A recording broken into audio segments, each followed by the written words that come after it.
Hello বন্ধুরা, আমার নতুন একটি ব্লগে সবাইকে অনেক স্বাগত। আজকে কোনো ফুড রিলেটেড ভিডিও নয়, আজকে অন্যান্য ভিডিও থেকে একটু আলাদা। ভিডিওটা স্কিপ না করে পুরোটা দেখো, আশা করি তোমাদের সকলের ভালো লাগবে।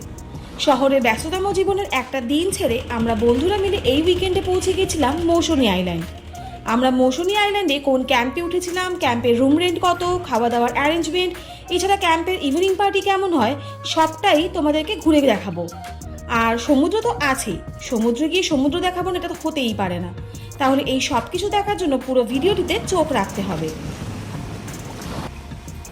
শনিবার ভোর 4টের সময় ঘুম থেকে উঠে রেডি হয়ে বাড়ি থেকে বেরিয়ে পড়লাম সোদপুর থেকে 5:50 গেদে ধরে শিয়ালদা যাওয়ার জন্য। টাইম মতন শিয়ালদা পৌঁছে সাউথ থেকে ধরে নিলাম 7:14 নামখানা লোকাল। ট্রেনে সব বন্ধুরা হই হই করতে করতে কখন যে ট্রেনে 3 ঘন্টা কেটে গেল বুঝতেই পারলাম না। নামখানা স্টেশনে নামলাম 10টা 5-এ। তারপর ওখান থেকে টোটো ধরে পাতিবুনিয়া ঘাট চলে গেলাম। টোটো ভাড়া নিল 50 টাকা পার হেড। এবারে 10 টাকা দিয়ে বোটে করে চিনয় রিভার ক্রস করে মৌসুনী ঘাটে পৌঁছে গেলাম। এই বোটিং রাইডটা অসাধারণ ছিল। এরপর মৌসুনী ঘাট থেকে টোটো ভাড়া করে পৌঁছে গেলাম আমাদের camp Skyland nature camp.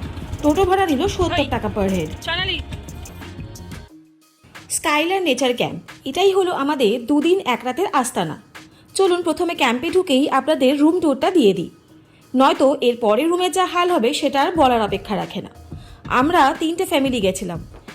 Share bamboo cottage নিয়েছিলাম, যার রুম রেন্ট পড়েছিল অ্যাডাল্ট 1200 টাকা পার হেড আর বিলো 10 ইয়ার্স 700 টাকা পার হেড। রুমে 2টো বেড ছিল, যেখানে অনায়াসে 4 জন থাকা যায়। বাথরুমটা ঠিকঠাক ছিল, একটা বেসিন, কমোড আর একটা বালতি আর শাওয়ার ছিল। বাকি ক্যাম্পের সব ডিটেলস আমি ডেসক্রিপশন বক্সে অ্যাটাচ করে দেবো, চেক করে নিতে পারবেন। যাই হোক, অনেকক্ষণ জার্নির পর ফ্রেশ হওয়া খুব প্রয়োজন, তাই ফ্রেশ হয়ে আবার আপনাদের আরও ইনফরমেশন নিয়ে হাজির হচ্ছি। ফ্রেশ হওয়া মাত্রই আমাদের কাছে চলে এলো ফ্রেশ ডাবের জল। এটা খেয়ে অনেকক্ষণের জার্নি ক্লান্তি নিমেষেই যেন দূর হয়ে গেল। এবারে চলুন পুরো ক্যাম্প ট্যুরটা করিয়ে দিই। ক্যাম্পে কাপল ব্যাম্বু কটেজ এবং শেয়ারিং ব্যাম্বু কটেজ রয়েছে। AC and non AC both আর অ্যাভেলেবেল। কাপল ব্যাম্বু কটেজে এসি পার হেড 1700 টাকা পার হেড আর নন এসিতে 1400 টাকা পার হেড। আর যেগুলো শেয়ারিং কটেজ, যেখানে 3 থেকে 6 জন শেয়ার করা যায়, সেখানে রুম রেন্ট পড়ে এসি 1400 টাকা পার হেড আর নন এসি 1200 টাকা পার হেড। এখানে অনেক টেন্ট আছে, তার মধ্যে সিঙ্গেল টেন্ট স্টার্ট করে কাপল টেন্ট, ফ্যামিলি টেন্ট সবটাই আছে, যার রেন্ট পড়বে 1050 পার হেড। তবে মোস্ট ইম্পর্টেন্ট সেটা হলো যে রেটটার কথা আমি বলছি সেটা ইনক্লুডিং লজিং অ্যান্ড ফুড, যার মধ্যে আছে first day lunch, evening snacks, dinner and next day breakfast. মোটামুটি সব ইনফরমেশন দেওয়া হয়ে গেল। বাকিটা আমি ডেসক্রিপশন বক্সে অ্যাটাচ করে দেবো, আপনারা চেক করে নিতে পারবেন। যা, আপনাদের সাথে আড্ডা মারতে মারতে ভুলেই গেছি আমি তো আমার হাজব্যান্ড অ্যান্ড ফ্রেন্ডসের সাথে এসেছি।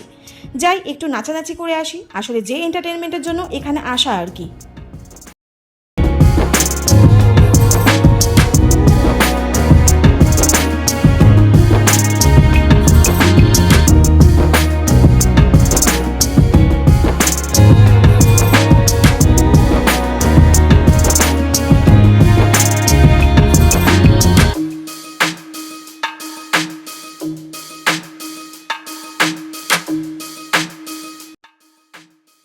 আমাদের এন্টারটেনমেন্টের মাঝেই খবর এলো আমাদের লাঞ্চ রেডি। এমনিতেও পেটে ইঁদুর দৌড়াচ্ছিল, তাহলে আপনাদের ঝটপট আমাদের লাঞ্চের মেনুটা দেখিয়ে দিই। প্রথমেই আছে গরম ধোয়া ওঠা সাদা ভাত, এছাড়া আছে পাতলা মুসুর ডাল, আলু ভাজা, বাঁধাকপির তরকারি, রুই মাছের কালিয়া, চিংড়ি মাছের মালাইকারি, চাটনি এবং পাঁপড়। আর সবশেষে আমরা একটা করে আখের রসে কুলফিও খেয়েছিলাম, খেতে মোটেও ভালো ছিল না। এই মেনুটা ছিল ক্যাম্পের তরফ থেকে। আপনারা যদি এক্সট্রা কিছু অর্ডার করতে চান তাহলে ক্যাম্পে এন্টার করার সাথে সাথেই আপনারা কিন্তু মাটন বা ক্র্যাব যেটাই হোক আপনারা অর্ডার করে দিলে দুপুরের মধ্যে আপনাদের সামনে এসে হাজির হয়ে যাবে। তারপর খাওয়া দাওয়া করে ছেলেরা একটা ঘুম দিল আর আমরা মেয়েরা বাচ্চাদের নিয়ে আশেপাশে ঘুরে দেখতে গেলাম। কিছুটা হাঁটতেই জানতে পারলাম সামনেই কিছুটা গেলে একটা ছোট ম্যানগ্রোভ আছে, যেখানে বেশ অনেকেই যায়। আমরাও গুটি গুটি পায়ে পৌঁছে গেলাম। ওখানে পৌঁছাতেই অপরূপ সৌন্দর্যের সম্মুখীন হলাম। এখানে যদি না আসতাম হয়তো একটা আফসোস থেকেই যেত।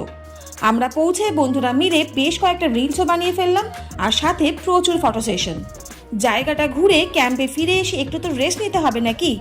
বিকেলে তো আবার বনফায়ার নাইট পার্টি আছে আমাদের। তাহলে চলুন আবার দেখা হচ্ছে সন্ধেবেলায়। সন্ধেবেলায় যে যার মতন ফ্রেশ হয়ে রেডি হয়ে নিলাম আমাদের ডিজে নাইট উইথ চিকেন বারবিকিউর জন্য। তার আগেই আমরা ঘুম থেকে উঠেই দেখি আমাদের সামনে হাজির মুড়ি আর ভেজ পাকোড়া আর অবশ্যই চা। দেখুন আমাদের ক্যাম্প এবং অন্যান্য ক্যাম্প রাতের মায়াবী আলোতে কি অপরূপ হয়ে উঠেছে।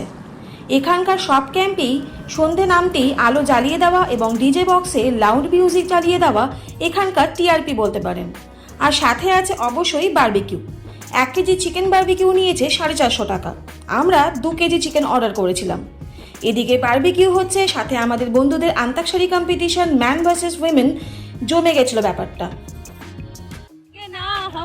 दुनिया चाहे बदलती रहे बस तेरा नाम है तुझे चाहना मेरा काम है तेरे प्यार में पागल हूँ मैं सुबह शाम এরপর ডিনার খেয়ে যে যার মতো ঘুমিয়ে পড়লাম। সকালে উঠেই ব্রেকফাস্ট খেয়ে আবার বেরিয়ে পড়তে হবে যার যার গন্তব্যস্থলে। এই দুটো দিন যে কিভাবে কেটে গেল বুঝতেই পারলাম না। ভারাক্রান্ত মন নিয়ে মৌসুমী আইল্যান্ডের সমুদ্রকে লাস্টবারের মতন বিদায় জানিয়ে বেরিয়ে পড়লাম বাড়ির উদ্দেশ্যে। আর হ্যাঁ, আপনারা যাচ্ছেন কোথায়? ব্লগটা কেমন লাগলো অবশ্যই কমেন্ট করে জানাবেন। আর যদি ভালো লাগে তাহলে চ্যানেলটা please like, share and subscribe করতে ভুলবেন না। আর পাশে থাকা বেল আইকনটা অবশ্যই প্রেস করে দেবেন এরকম নতুন নতুন ব্লগ দেখার জন্য। তাহলে সবাই সুস্থ থাকুন, ভালো থাকুন। অনেক ধন্যবাদ পাশে থাকার জন্য। দেখা হচ্ছে নেক্সট কোনো ব্লগে। ততক্ষণের জন্য টাটা।